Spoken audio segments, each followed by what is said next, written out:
रोशनी का कारवां। इस कार्यक्रम के प्रस्तुत करता है टेक महिंद्रा फाउंडेशन और स्कोर फाउंडेशन। ये है रोशनी, रोशनी, रोशनी का कारवां। रोशनी जो करती है अंधेरे को दूर, रोशनी जो लाती है दिल में नूर, रोशनी जो दिखाती है रास्ता। आई वे, ये है रोशनी का कारवां। Hello and welcome to your own show आई वे, यह है रोशनी का कारवां और मैं हूं आपका होस्ट और दोस्त अरशद इकबाल। दोस्तों, ये तो सब जानते हैं कि महिलाएं क्या नहीं कर सकती अगर उनका हौसला बुलंद हो और उन्हें बराबरी का मौका मिले। फिर चाहे घर संभालने की बात हो या फिर पुरुषों के साथ कंधे से कंधा मिलाकर घर से बाहर काम करने की। और ये उतना ही सच है उस महिला के लिए भी जो दृष्टिहीन है। जी हां, एक दृष्टिहीन महिला भी जिंदगी के हर दौर को खूबसूरत ढंग से जी सकती है। और यही बताता है हमारा आज का फीचर, जिसे लेकर आ रहे हैं हमारे सहयोगी प्रणय गड़ोदिया। न देख मेरी बुझती आंखों को, मैं रोशन हूं खुद सारे की सारी। देख मेरे मजबूत इरादों को, जो तमाम ठोकरों से भी न हारी।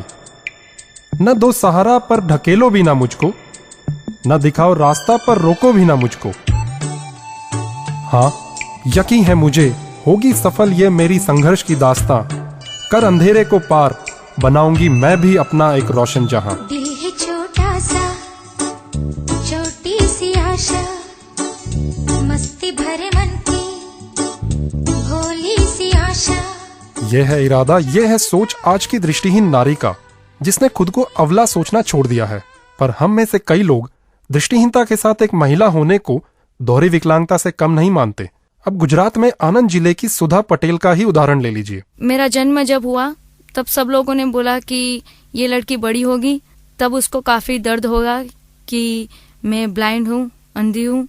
इससे पहले हम उसको मार डाले तो ही अच्छा है। फिर मेरे पापा आए, उन्होंने मना किया कि वो जैसी भी है मेरी लड़की है, उसको मारना नहीं चाहता हूँ। वो अपना नसीब लेके आई है और मुझे श्रद्धा है कि वो लड़की औरों के लिए भी बहुत सारे काम करेगी, तो ये लड़की मुझे मंजूर है।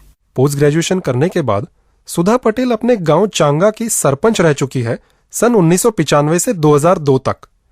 और सुधा भारत की पहली दृष्टिहीन महिला सरपंच थी, वह भी केवल 19 साल की उम्र में। अगर किसी समस्या का समाधान नहीं हो सकता है तो उससे हार मानने की बजाय हमें जीवन का उसे एक हिस्सा मानकर आगे बढ़ने के रास्ते तलाशने चाहिए। काला मोतिया से 8 साल की उम्र में अपनी नजर खो देने वाली कोलकाता की कंचन गाबा ने अगर तब अपनी पढ़ाई छोड़ दी होती तो आज वो एक सफल वकील न बन पाती। प्रोफेशनली तो हम एडवोकेट हैं।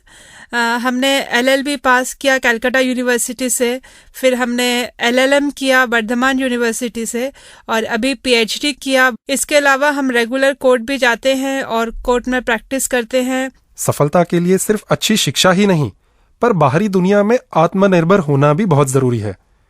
लेकिन जब बात आती है दृष्टिहीन महिलाओं या लड़कियों की, तो परिवार वाले कुछ ज्यादा फिक्रमंद हो जाते हैं।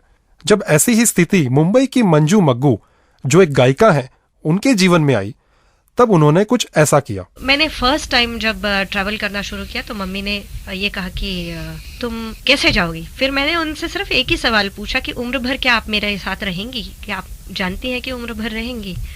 फिर उस बात का जवाब ना देते हुए उन्होंने कहा ठीक है, जो तुम चाहो वो करो।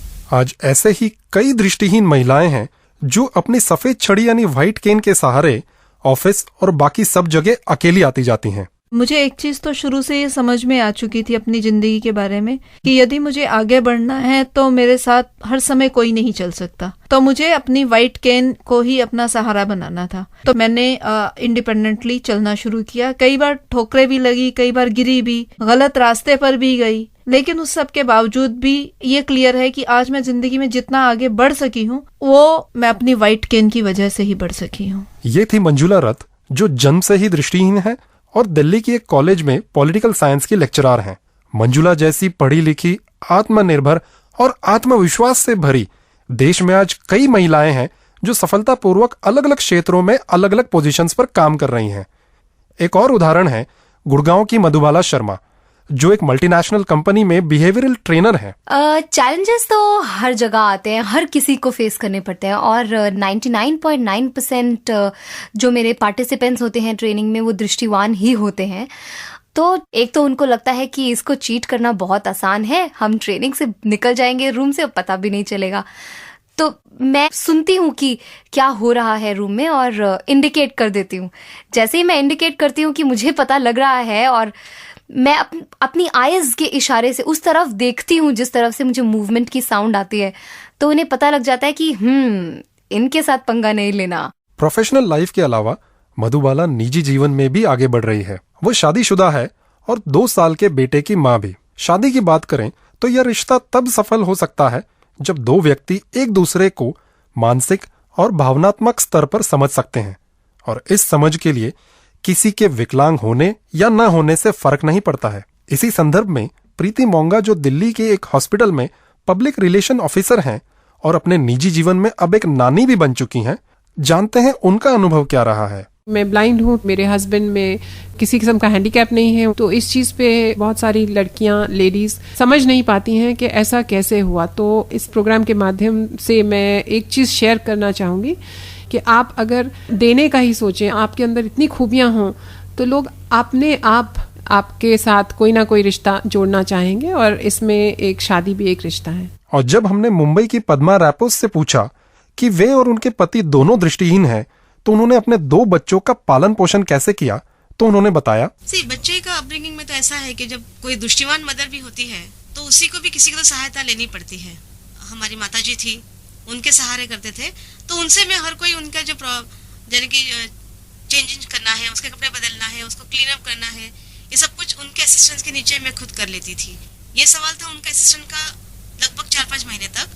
फिर बात की बात तो फिर हम अकेले ही सीख जाते हैं उनके साथ टैकल करना। मतलब जहाँ हमारी मर्यादाएं हैं वहाँ हमको सहायता लेनी ही चाहिए। तो दोस्तों, ये समझना और समझाना बेहद जरूरी है कि दृष्टिहीनता कोई असमर्थता नहीं, बल्कि जीवन को सामान्य से कुछ हटकर जीने का ही दूसरा नाम है। दृष्टिहीन महिलाओं की क्षमताओं पर प्रश्न चिन्ह लगाने की बजाय हमें चाहिए कि हम उनकी जिंदगी के सवालों का जवाब ढूंढने में उनकी मदद करें।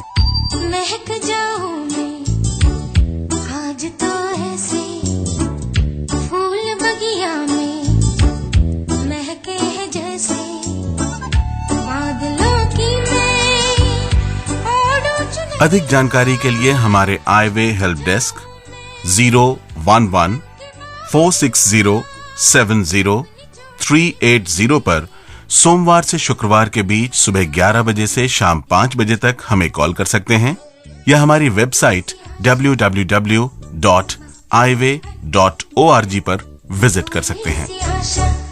ये फीचर सुनने के बाद आप भी हमारी इस बात से जरूर इत्तेफाक रखेंगे कि समस्या दृष्टि में नहीं, दृष्टिकोण में है, और बस हमें चाहिए ये कि हम दृष्टिहीनता के साथ जीवन के प्रति एक सकारात्मक सोच रखें। That's it। वैसे आप ये सोच रहे हैं ये बड़ी सीरियस सी बात हो रही है, नहीं? लेकिन हम सीरियस नहीं हैं। काश वो कलम मिल जाए जिससे खुदा सबकी तकदीरें लिखता है, या फिर मिल जाए वो हौसला जिससे हम खुद अपनी तकदीर लिख सके। अब दोस्तों, खुदा को तकदीर लिखते हुए तो किसी ने नहीं देखा, लेकिन हाँ, अमेरिका की रहने वाली जॉर्जिया ग्रिफिथ के बुलंद हौसले और मजबूत इरादों के गवाह हैं वो हजारों लोग जिनके बीच रहकर उन्होंने काम किया, बावजूद इसके कि वो न देख सकती थीं और न ही सुन सकती थीं। मैंने ऐसा कुछ भी नहीं किया जो बाकी लोग नहीं कर सकते, बस करने की चाहत होनी चाहिए। मैं जॉर्जिया ग्रिफिथ, मेरा जन्म 1931 में अमेरिका में हुआ और मैं जन्म से ही दृष्टिहीन हूँ। सन 1954 में मैंने म्यूजिक में ग्रेजुएशन की और तब तक मैंने 12 म्यूजिकल इंस्ट्रूमेंट बजाने भी सीख लिए। मैंने अपने करियर की शुरुआत एक म्यूजिक टीचर के रूप में की। 10-12 साल तक तो सब ठीक चला, पर उसके बाद मेरा सामना एक नई चुनौती से होने लगा। 38 साल की उम्र में मैं अपने सुनने की शक्ति खोने लगी। अब इस दोहरी विकलांगता के साथ मुझे एक नए काम की तलाश थी। मैंने ब्रेल में लिखी गई म्यूजिक की किताबों की प्रूफ रीडिंग शुरू कर दी। साथ ही मैंने अपनी एक मित्र के लिए ब्रेल म्यूजिक डिक्शनरी लिखने में भी मदद की और इस दौरान मैंने 12 विदेशी भाषाएं सीखी। 50 की उम्र में मैंने खुद को कंप्यूटर और इंटरनेट से जोड़ा। कंप्यूटर में ब्रेल तकनीक के माध्यम से मैं लोगों से बात करती और इस तरह मुझे दुनिया भर की जानकारी मिलने लगी।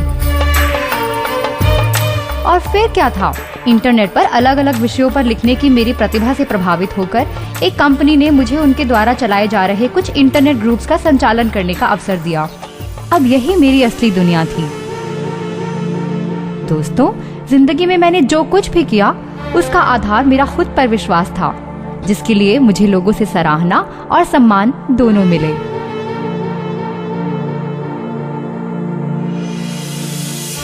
तो ऐसी थी जॉर्जिया ग्रिफिथ। सन 2005 में 74 साल की उम्र में उनका निधन हो गया। जॉर्जिया ग्रिफिथ के बारे में आपको जानकारी दे रही थी मोनिका शर्मा। मोनिका जन्म से ही देख नहीं सकती और वो एक बड़े कॉल सेंटर में वॉइस एंड एक्सेंट ट्रेनर के तौर पे काम करती हैं। और अब दोस्तों आपके लिए एक बेहद खास सूचना पेश है। आईवे की नई सेवा जो नियमित रूप से देती रहेगी हर अहम जानकारी आपके मोबाइल पे फ्री। रजिस्टर करने के लिए बस एक बार SMS करें ऑन स्पेस आईवे न्यूज और भेज दें 9870807070 पर। और अब आप सब अपना दिल थाम कर बैठ जाइए, क्योंकि मैं आपको बताने वाला हूं एपिसोड नंबर 120 में पूछे गए सवाल का जवाब। तो इस एपिसोड का सवाल था, केंद्र सरकार के दृष्टिहीन अथवा अल्प दृष्टिवान कर्मचारी को कितना परिवहन भत्ता दिया जाता है? और इसका सही जवाब है ऑप्शन सी, यानी कि सामान्य से 2 गुना। और अब विजेता का नाम अनाउंस करने के लिए हम बुला रहे हैं हमारे सहयोगी प्रणय गड़ोदिया को। शुक्रिया अर्शद इकबाल। तो दोस्तों, एपिसोड 120 के जो लकी विजेता बने हैं, हमारे कंप्यूटर ने हमें बताया कि वो हैं मनीष बजाज जम्मू तवी से। मनीष जी, आपको आपका इनाम बहुत बहुत मुबारक हो। ये है रोशनी का कारवां। तो लगे हाथ दोस्तों, एपिसोड नंबर 122 यानी 122 का सवाल भी पूछ ही लेते हैं। नेत्र प्रत्यारोपण में आंख के किस भाग को बदला जाता है? ऑप्शन ए पूरी आंख, ऑप्शन बी केवल आंखों का पर्दा, या सी केवल आंखों की पुतली। Question for our today's episode, that is episode number 122 is which part of eye is changed in an eye transplantation surgery? A, the whole eyeball, B, only the retina, or C, only the cornea? Arshad अरे वो तो मैं आज आ ही नहीं रहा था, लेकिन तुमने इतना बच्चों वाला सवाल पूछ लिया। मैं तो सोच रहा था कि तुम कुछ अच्छा सवाल पूछोगे। अच्छा, तो तुम्हें ये बच्चों का सवाल लग रहा है? और क्या, इसमें डिफिकल्ट क्या है? डिफिकल्ट कुछ भी नहीं है। ठीक है, कुछ लोगों के लिए नहीं हो सकता है, लेकिन कुछ लोगों के लिए हो भी सकता है। इसका मतलब जवाब पूरी शेरू, तू आइसक्रीम खाता है ना? हाँ? क्या बात है यार, मैं इधर को खिलाता हूँ। दोस्तों आप इसका जवाब भेजिएगा, लेकिन मैं इसको आइसक्रीम खिला के लाता हूँ।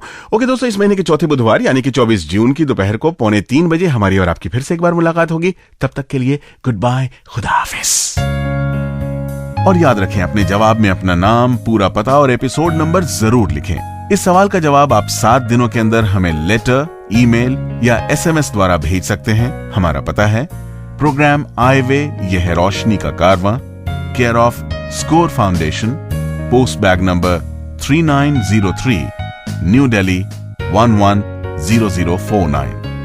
SMS के लिए हमारा नंबर है 09968329329, यानी 09968329329। और हमारा ईमेल आईडी है radio@eyeway यानी iway.org। ये है रोशनी का कारवां। इस कार्यक्रम के प्रस्तुतकर्ता थे टेक महिंद्रा फाउंडेशन और स्कोर फाउंडेशन। हर दूसरे और चौथे बुधवार को आप सुन सकते हैं इस कार्यक्रम को दोपहर 2:45 बजे विविध भारती पर। ये है रोशनी का कारवां।